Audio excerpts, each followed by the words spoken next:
your self-care first brain science-based productivity and time management expert.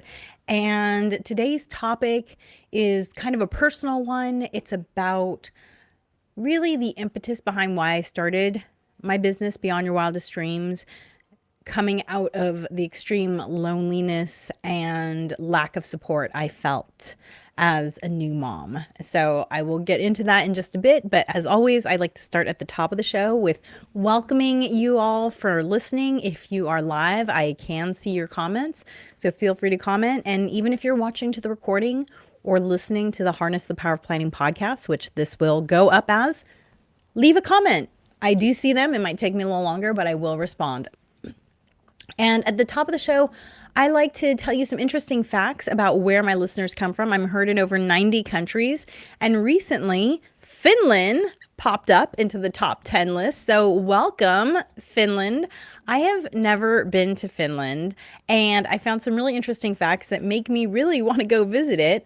So there are two interesting geographical facts that I did not know. Finland has the most islands of any country, and also the most lakes. They have 179,584 islands and 187,888 lakes larger than 500 meters squared within its boundaries.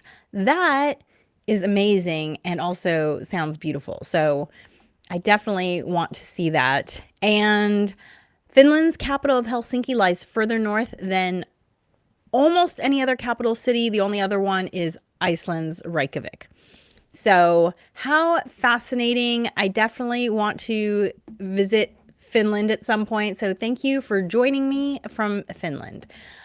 As always, I pull a card from my little deck of positive chaos, as I like to call it. I never watch them in advance. I never read them in advance, and I always just pull. Now, I did recently shuffle these for another exercise, so maybe we'll start to see some repeats finally, because I've literally never pulled the same card twice. So I always just pull from the back, see what's for me. It is better to live your own destiny imperfectly than to imitate someone else's life perfectly. The Bhagavad Gita, that's the Hindu religious text. Oh, God. That's a good one. It is better to live your own destiny imperfectly than to imitate someone else's life perfectly. So you know what that makes me think of? Stand-up comedy. And here's why. I first started doing stand-up comedy when I was in my 20s. And there were a lot of reasons why I didn't pursue it. All seemed valid to me at the time. Although now that I'm in my 50s, I wonder, was I just coming up with excuses because I was afraid? Right? How often do we do that? There's something that we want and we don't feel like we have the right to it, or we think like, who do I think I am to ask for that thing? Or we think it's impossible, so we don't even try. And so we talk ourselves out of it. And some of the reasons I talked myself out of it were, one, I hated, like, cigarette smoke makes me nauseous, physically nauseous. And when I was in my 20s, you could still smoke indoors in California. And probably you can still smoke indoors in many other places. However, since then, you cannot no longer smoke indoors. So one, that makes it a lot more pleasant for me as a performer, because it literally makes me want to throw up. So that was one of the reasons. Another reason was the gatekeeping of comedy back then. You know, before, the one thing about social media and streaming is that it's really allowed comedians to find an audience when the booker of a club says, oh no, your comedy won't do well here. So there was a lot more gatekeeping back in the day. And guess what? The gatekeeping was about keeping out female voices, diverse voices, you know, so that wasn't fun. And three, comedy back then was very angry, mean, bullying. And I just didn't see where my style of comedy fit in that. And, I didn't see anyone who looked like me doing it. I didn't feel like I had any resources. Now, didn't look, right? I kind of just, oh yeah, I hear all these good reasons to not pursue this thing. But when something is meant for you, it doesn't leave you alone. And one of the things about my personality is that I don't like regret. I would much rather regret something I did do than something I didn't do. And so when comedy came back around a few years ago, I was like, that's interesting. Like, and a lot of the reasons, right? Like, there's no more smoking inside. The gatekeeping isn't the same. And there's so many more people doing the kind of comedy that I like, the kind of comedy that I want to do. My excuses no longer were valid. And I was older and wiser. And I often tell my clients, like, if I have a client or a student who says, I don't know where to start with building my list of goals, I always say to them, start with the goals that you had when you were young, because those goals that we have when we're young, that's before we develop all these filters and fears and everything. There might be something there for you. And I always loved standing in front of an audience and talking. I didn't know stand-up comedy was a thing when I was a little kid because my parents never watched stand-up comedy. I didn't see stand-up comedy until if you heard my story, I actually got a fake ID specifically so I could go to comedy clubs as a teenager. I have no idea where I got this interest because no one around me watched stand-up comedy. So there you go. It is better to live your own destiny imperfectly than to imitate someone else's life perfectly. The Bhagavad Gita. I don't always feel like I know where I'm going with my stand-up comedy. I just know I love doing it. I love the response that I get, and it feels like it's part of my destiny, no matter how I do it. Whether I am selling out shows or not selling out shows, whether I'm the opener or the headliner. It's imperfect, but I love doing it. So, that was amazing. So for those of you who are joining me for the first time, I am an author. I've written these 4 books, and this one, my bestseller, is just now an audiobook narrated by yours truly. 3, 2, 1 done. 3 simple strategies to get your to-do list done. It is just under an hour long to listen to. The book takes about an hour to read, and you can find the links to where you can buy that at my website, bywdreams.com, because it's coming online really slowly. Every publisher, every website reseller sells it, puts it up, okays it, whatever, at a different rate.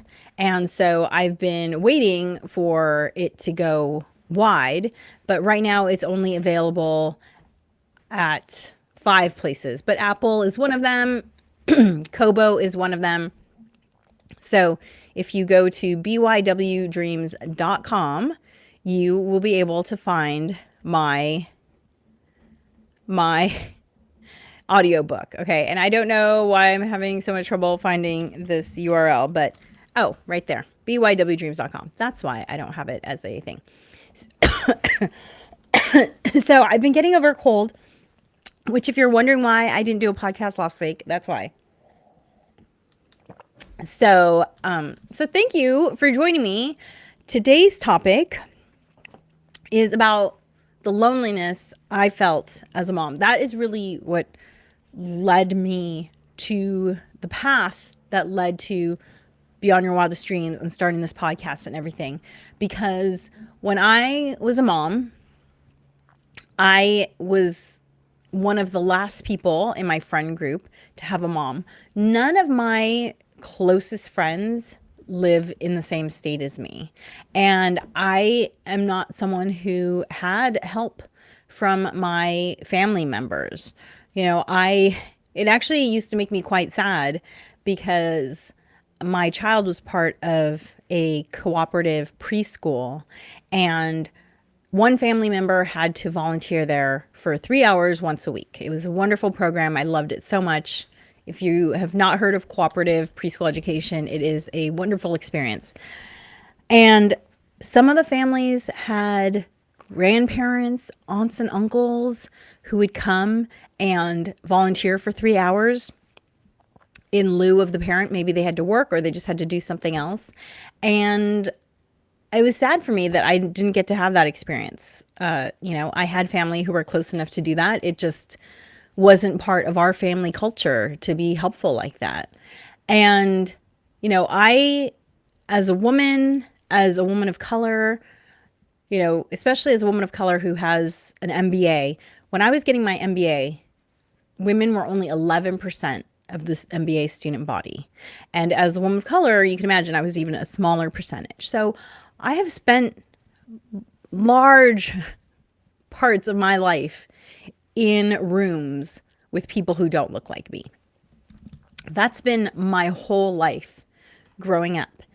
And even then, I did not feel unsupported and disenfranchised like I did when I became a mom. I live in Los Angeles. Maybe people's experience, if they live in smaller towns or more dense towns, more dense, like city type locations, maybe your experience has been different. But my experience as someone living in a more suburban type environment in a city that I've grown up in my whole life. So I know a lot of people and, have family in the area. The loneliest I've ever felt in my entire life was when I had a newborn. It was incredible to me, the things that I did not know as a new mom. Like the fact that I had never, until I became pregnant, I could count the number of times I'd seen a woman breastfeeding, on like one finger. I certainly had no idea like what an appropriate latch on was. Like, how can a woman get to the age of 35 and not know how a baby latches on? Like that, to me, as someone with an advanced degree, that felt like an extreme deficit in my personal education. The things that I did not know. And it just made me aware of how motherhood, especially for new babies, is something that's like, stay at home, behind closed doors. Don't bring it. I mean, look, you don't really want to go out because it's so much work and also immune systems and all that stuff, right? But it really is sort of this thing that happens behind closed doors. And I didn't become aware of that until I became one. And I was like, oh my God, where are all the moms? Like, where are they hiding?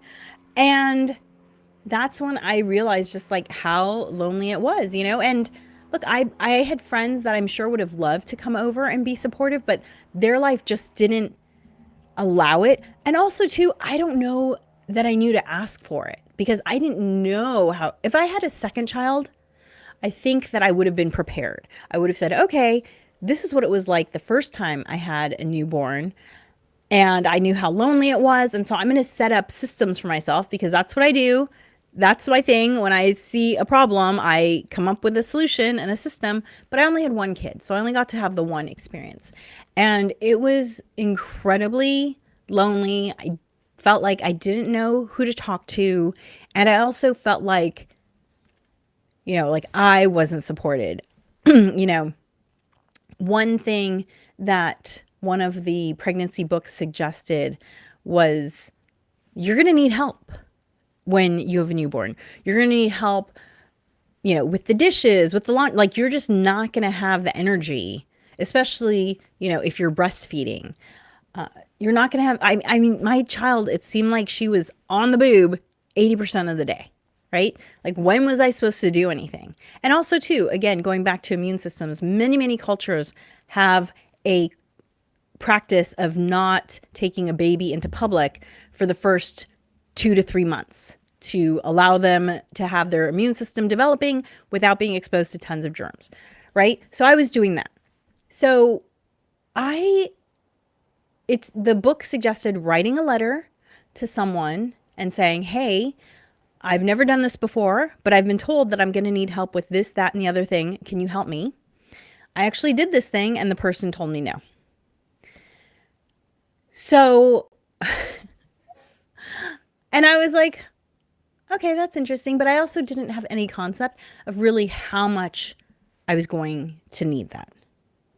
So if you're a mom and you feel lonely and overwhelmed and stressed and like you don't know where to turn, you're not alone.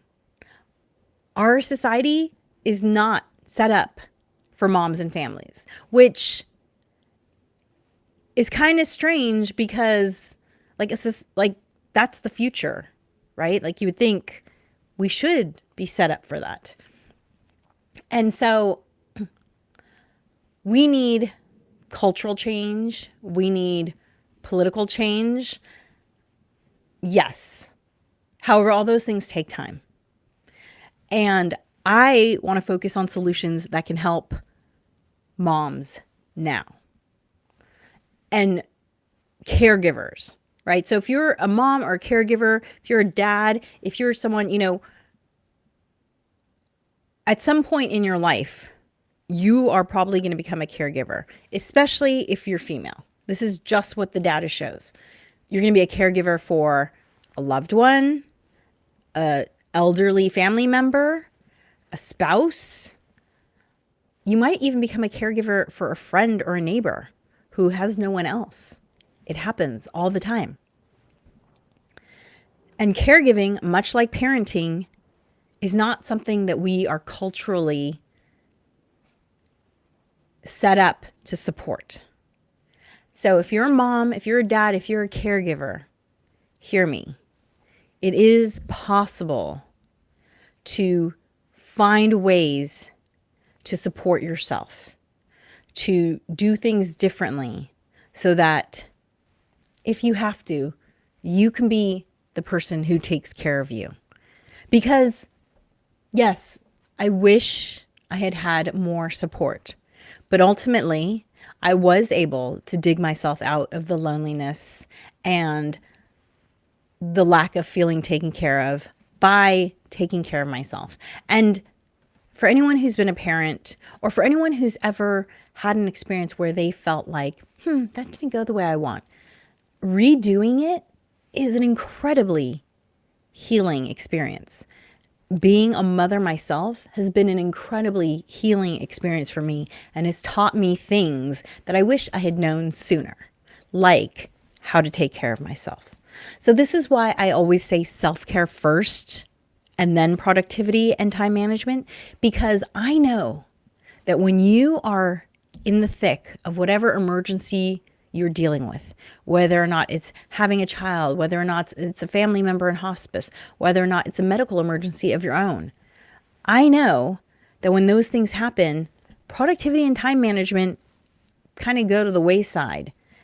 But self-care still needs to happen, because if you don't feel mentally, physically, emotionally, spiritually filled up, there's nothing left for all the other goals and tasks and ideas that you have. That's just the definition of self-care. By the way, self-care is not a medical term. I'm not a doctor. I don't play one on the internet. But there's a wonderful article about self-care. I will put a link to it in the show notes. And one of the doctors defines self-care as, doing the things that you need to do in order to feel like you can go about life. So this is stuff that is not, optional. It is important for daily life. So thank you for joining me today. I just wanted to share that with you because I wanted to just kind of get back to basics and, speak to the people that are the reason why I founded my business. My kiddo is 16, and so I'm kind of on the opposite end now of being a parent. Not that you ever stop being a parent, but it's just I'm not in the thick of it the way I was those first 10 years. But I just wanted to come back and remember why I started this, because it's still nothing. Things haven't changed in the 16 years since I've been a parent. It's not better for parents. In fact, I think it's worse, because in 2024, the Surgeon General issued an advisory about parental burnout, because that's how epidemic it is in our culture. I feel like every year I see new studies about parental burnout, parental burnout. And guess what? Moms experience it at a higher rate than dads. And guess what? If you're a woman of color, you experience it at a higher rate as well. So I see you, I hear you. I have tips and strategies that will work for you because I know they worked for me. They got me out of burnout. And remember, it starts with believing that you deserve to be taken care of, and then stop looking for someone else to do it and take care of yourself. Thanks for joining me. Again, my audiobook is at bywdreams.com if you want to find out other ways that we can work together, either through my workshops that are available on demand or one-on-one. I love helping other people plan their calendars. That's like, ooh, Christmas for me. Go to my website, bywdreams.com. Set up a 30-minute chat. We can talk about how I might be able to help you. Thanks so much for joining me. And remember to like and subscribe wherever you listen. And remember, planning makes everything